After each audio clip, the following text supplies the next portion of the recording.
Welcome to Luca and Miguel. Enjoy the video. You start by gathering the only reliable combo, an iPhone with true depth and a computer running Roblox Studio. Install a face capture app that streams AR-Kit facial data, face cap, live link, or similar. Once done, make sure the phone and computer share the same Wi-Fi or connect via USB for stable low latency.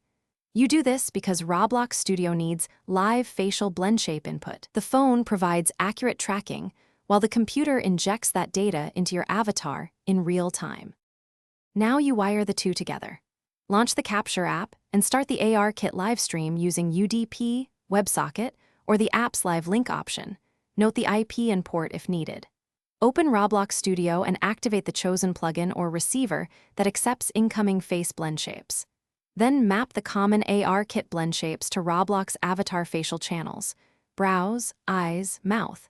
Take time to calibrate neutral pose and tweak sensitivity. This ensures expression fidelity and avoids exaggerated mouth, or finish by testing in Studio Play mode with your avatar. You should see live facial motion mirrored. If not, confirm the plugin is receiving packets and that the phone app shows a connected state. For the best stability, prefer USB tethering or a 5 GHz Wi-Fi band to cut latency and packet loss.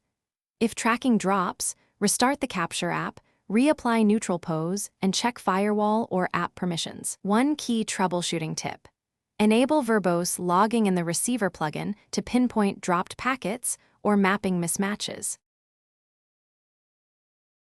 Thanks for watching and please subscribe. It's the best investment you'll ever make.